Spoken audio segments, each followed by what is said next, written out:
Alors pour moi, l'observation des saisons est assez importante parce qu'en fait, ce qui va se passer, c'est qu'entre la saison froide et la saison chaude, il va y avoir vraiment des conditions environnementales qui va changer.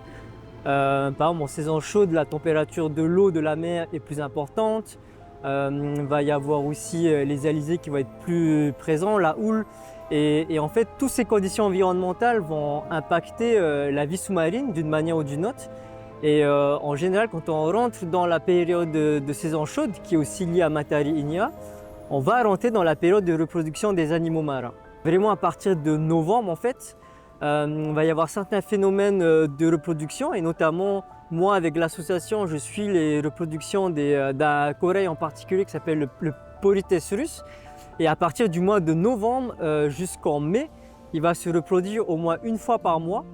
Et le jour de reproduction va aussi être très lié à la lune. Donc c'est pas seulement Matari Inia, mais ça va être en concordance avec la lune. Et la lune va avoir beaucoup d'impact aussi sur plein d'autres animaux. C'est vrai que le départ de Matari Inia est surtout lié aux astres, aux étoiles et aux constellations. Mais tous les phénomènes biologiques qu'on voit sous l'eau sont aussi liés au climat.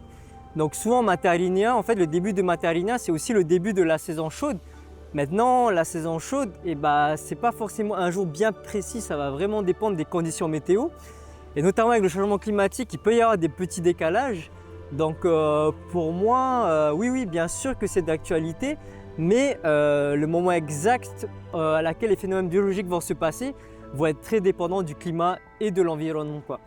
Et notamment aussi le lien avec la lune qui est assez fort, quoi. Ce serait bien qu'on se reconnecte un peu à tous ces cycles, parce qu'aujourd'hui avec les supermarchés et tout, en fait on va chercher à manger au supermarché.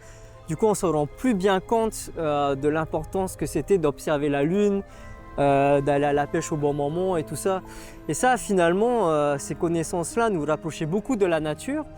Et aujourd'hui on a perdu un peu tout ça, quoi. Donc j'aimerais bien que chacun se réapproprie un peu ces connaissances-là, se rendre compte que ok, là on est dans telle phase de la lune, là effectivement il y a les Pléiades qui se lèvent, donc Matari Inia commence, à la fois pour maintenir notre culture vivante, mais aussi voilà, pour sensibiliser tout le monde à ce qui nous entoure, quoi.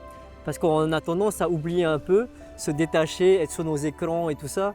Et je pense que c'est vraiment important d'être plus proche de la nature aujourd'hui, quoi.